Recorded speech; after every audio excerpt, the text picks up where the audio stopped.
ये कहानी शुरू होती है वेस्ट वर्जीनिया के दूर दराज के जंगलों से, जहाँ एक सुनसान सड़क के किनारे रिची और हेली नामी कपल को लोग क्लाइंबिंग करते हुए देखते हैं। अब जैसे ही रिची ऊपर पहुंचता है तो इसे अपने सामने गंदे पानी से भरी हुई एक नदी दिखाई देती है और अपनी जीत की खुशी मनाते हुए वो हेली को जल्दी से ऊपर आने का इशारा करता है। अब हम हेली को देखते हैं जिसका पाँव ऊपर चढ़ने के दौरान फिसल जाता है और वो हवा में लटक जाती है, लेकिन खुद को संभालते हुए वो एक बार फिर से चढ़ने की कोशिश करती है, जहाँ इस बार वो रिची को मदद के लिए पुकारती है। लेकिन रिची को सामने ना देखकर वो परेशान हो जाती है कि अचानक अपने चेहरे पर खून के कुछ कतरे गिरते देखकर वो हैरान रह जाती है। तो इसकी नजर रिची पर जाती है जिसे कोई उठाकर नीचे फेंक देता है। अब इससे पहले वो कुछ समझ पाती, कोई उसे जोरों से ऊपर खींचना शुरू कर देता है, लेकिन वो जल्दी से अपनी रस्सी को काटते हुए खुद को संभालती है, पर वो संभल नहीं पाती और नीचे गिर जाती है, जहाँ उसकी नजर रिची की लाश पर पड़ जाती है, जिसे देखकर वो रो पड़ती है। अब उसी दौरान इसे पहाड़ी से कुछ अजीबोगरीब आवाजें सुनाई देती हैं, जिसे सुनकर वो अपनी जान बचाने के लिए अपनी गाड़ी की तरफ भागती है। लेकिन तभी अचानक उसका पाँव एक नुकीली तार में फंस जाता है और वो गिर जाती है और वो कातिल इसे खींचकर अपने साथ ले जाता है। अब हमारी नजर इस इलाके में हो रही वारदातों पर जाती है, जहां न्यूज में इस इलाके में एक के बाद एक गाड़ी के लापता होने की बात होती है। यहाँ तक के लोग इस इलाके में किसी आसेब को देखने का भी दावा करते हैं। अब हम फिर इस इलाके से एक गाड़ी को गुजरता देखते हैं, जहां हम कैरिस को देखते हैं, जो अपने इंटरव्यू के लिए किसी दूसरे शहर जा रहा होता है। अब सफर के दौरान वो एक ट्रैफिक जैम में फंस जाता है और ट्रैफिक को आगे बढ़ता ना देखकर वो खुद को लेट होता पाता है। अब वो गाड़ी से उतरकर अपने आगे वाले ट्रक के पास जाता है, जहां वो उसके ड्राइवर से ट्रैफिक जाम होने की वजह पूछता है। तो ड्राइवर उसे बताता है कि 5 मील दूर एक केमिकल ट्रक पलट गया है, जिसके चलते इसको कई घंटे वहीं गुजारने पड़ेंगे। और ये सब सुनकर कैरिस परेशान होता है, वापस गाड़ी में आकर बैठ जाता है और खुद को ट्रैफिक में फंसता हुआ देखकर वो अपनी गाड़ी को वापस घुमाता है, जहां वो अपने लेट होने की खबर इस कंपनी को देता है। लेकिन एक पहाड़ी इलाका होने की वजह से फोन कट जाता है। अब फोन की तलाश में इसकी नजर एक गैस स्टेशन के बोर्ड पर पड़ती है और वो अपनी गाड़ी वहां ले जाता है। अब रास्ते में उसे एक के बाद एक लावारिस गाड़ियां नजर आती हैं और इनके दरमियान से गुजरते हुए वो गैस स्टेशन तक पहुंचता है, जहां उसकी नजर स्टेशन के मालिक पर पड़ती है, जो किसी बीमारी में मुब्तला लगता है। अब वो गाड़ी से उतरकर कंपनी वालों को इत्तला करने की कोशिश करता है, लेकिन फूड डेड होने की वजह से वो राब्ता नहीं कर पाता। अब वो गैस स्टेशन के मालिक से शहर पहुंचने के दूसरे रास्ते के बारे में पूछता है, लेकिन वो इसकी बातों को इग्नोर कर देता है। लेकिन तभी इसकी नजर वहां लगे एक नक्शे पर जाती है, जहां उसे शहर पहुंचने के लिए कुछ कच्चा रास्ता दिखाई देता है। अब वो गैस स्टेशन के मालिक से उस रास्ते के बारे में पूछता है, जिसे सुनकर वो इसे इस रास्ते के जाने की सलाह दे देता है। अब वो गाड़ी लेकर उस रास्ते की तरफ रवाना हो जाता है, जहां वो घने जंगलों से होता हुआ एक इंटरसेक्शन तक पहुंचता है, जहां इसे एक शॉर्टकट रास्ते का बोर्ड दिखाई देता है।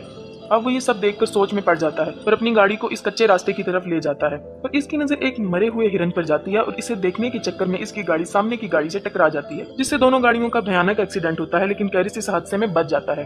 अब इस गाड़ी के मालिक शोर सुनकर इसकी तरफ आते हैं, जहाँ वो इसका हाल पूछते हैं। अब खुद को संभालते हुए कैरिस इनसे माफी मांगता है और नुकसान की रकम देने की बात करता है।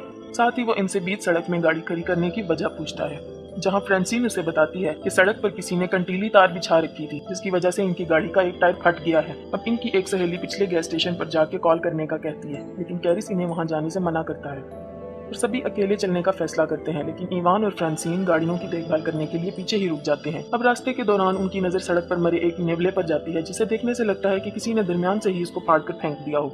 थोड़ी दूर जाकर इन्हें जंगलों में गाड़ियों के कुछ जलते हुए टायर दिखाई देते हैं, जिसे देखकर उसे खतरे का अंदेशा होता है और वो सबको आगे बढ़ते रहने का कहता है। वहीं फ्रांसीन और हम एवान को देखते हैं, जिन्हें पास की झाड़ियों से कुछ हलचल महसूस होती है और वो इस जगह को देखते जाता है और फ्रांसीन इसे वहां ना पाकर परेशान हो जाती है और इसे ढूंढने इसके पीछे जाती है। और जहां चलते चलते उसकी नजर इवान के एक जूते पर पड़ती है और वो जैसे ही वो इसके नजदीक पहुंचती है तो इवान कटा हुआ कान दिखाई देता है और वो इसे देखकर रोने लग जाती है कि तभी वो शख्स इस पर पीछे से हमला करते हुए इसे मौत की घाट उतार देता है।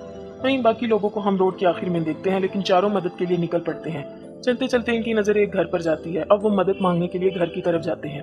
कैरिस ढेर सारी गाड़ियों को देखकर परेशान हो जाता है और मदद मांगने के लिए घर का दरवाजा खटखटाता है। जल्द ही इनको पता चलता है कि इस घर में कोई नहीं है। अब वो सब कॉल करने के लिए घर के अंदर आते हैं, जहाँ इनकी नजर खाने के टेबल पर जाती है, जिसे देखकर लगता है कि बरसों से इस घर में सफाई नहीं हुई। और दूसरी तरफ चश्मे और गाड़ियों की चाबियां मिलती हैं। अब जैसे ही वो फ्रिज को खोलता है, इसके होश उड़ जाते हैं। हम फ्रिज में ढेर सारी इंसानी अज़ा को देखते हैं और जैसी को भी एक कमरे में वही कंटीली तार दिखाई देती है, जिसने इसकी गाड़ी का एक टायर को फाड़ा था। अब ये सब देखकर चारों वहां से भागने लगते हैं कि तभी कैरिस की नजर खिड़की से बाहर जाती है, जहां इसे एक गाड़ी इनकी गाड़ियों के साथ वहां आते हुए दिखाई देती है। अब चारों घर के पिछले दरवाजे की तरफ भागते हैं, लेकिन दरवाजा बंद होने की वजह से चारों बहुत खौफजदा हो जाते हैं। वहीं दूसरी तरफ हम इस कातिल को अंदर आते देखते हैं। वो अंदर आकर फ्रांसीन की लाश को जमीन पर फेंकता है, और हमारी नजर वहाँ कैरिस और जेसी पर जाती है, जो इसकी लाश को देखकर सकते में आ जाते हैं। और वहाँ हम पहली बार 3 आदमखोरों को देखते हैं जो फ्रांसिन की लाश को उठाकर टेबल पर रखते हैं और अपने तेज धार औजारों से इसको काटना शुरू कर देते हैं। जहाँ ये खूनी मंजर देखकर जैसी ही कार्ली चिल्लाने लगती है, वैसे ही स्कॉट इसके मुंह पर हाथ रख देता है। अब कुछ देर बाद वो आदमखोर लाश को खाकर गहरी नींद में सो जाते हैं। जहाँ मौका पाकर सभी दबे पांव वहां से निकलने की कोशिश करते हैं कि इसी बीच एक आदमखोर की नजर इन पर पड़ती है, जिसे देखकर सब ही घर के पीछे भागना शुरू कर देते हैं। अब ये देखते ही देखते अचानक वो आदमखोर ढूंढते हुए वहां आ जाते हैं और कैरिस इनकी गाड़ियां चुराने का प्लान करता है और चिल्लाते हुए इसका ध्यान अपनी तरफ करने की कोशिश करता है। लेकिन तभी एक आदमखोर इस पर गोली चलाता है और वो जख्मी होकर गिर जाता है। ये देखकर बाकी 3 हैरान रह जाते हैं। अब स्कॉट को जंगल में भागते हुए देखते हैं और जैसे ही इसकी नजर इस ट्रक की तरफ जाती है और वो इस ट्रक को देखकर इसकी तरफ जाने लगता है कि इसी वक्त एक तीर इसके सीने में आर पार हो जाता है और वो तीनों अपनी जान बचाकर भाग निकलते हैं। जहाँ कुछ दूर जाकर इनका ट्रक कीचड़ में फंस जाता है और इन सबको वो ट्रक वहीं छोड़ना पड़ता है। तीनों अपनी जान बचाते हुए जंगल से सड़क की तरफ निकल पड़ते हैं। दिन से शाम हो जाती है और वो आदमखोर इन तीनों के शिकार पर निकल पड़ते हैं। दूसरी तरफ वो तीनों थक कर एक जगह आराम करने के लिए रुकते हैं, जहाँ कार्ली इनको ऊपर देखने का इशारा करती है और जैसे ही वो पलट कर देखते हैं, इन्हें अपने सामने एक वॉच टावर दिखाई देता है, जिसे देखकर वो खुश होते हैं और हम इन तीनों को ऊपर चढ़ते हुए देखते हैं। और ऊपर किसी को ना पाकर वो उदास हो जाते हैं। जैसी को वहाँ एक फर्स्ट एड बॉक्स मिलता है, जिसकी मदद से वो कैरिस की मरहम पट्टी करती है। दूसरी तरफ कार्ली को एक पुराना रेडियो मिलता है। कार्ली रेडियो ऑन करती है, मदद मांगती है, पर कोई आंसर नहीं आता। कैरिस को नीचे से कुछ आवाजें सुनाई देती हैं और वो देखता है तो इसकी नजर नीचे से गुजर रहे इन तीनों आदमखोरों पर पड़ती है।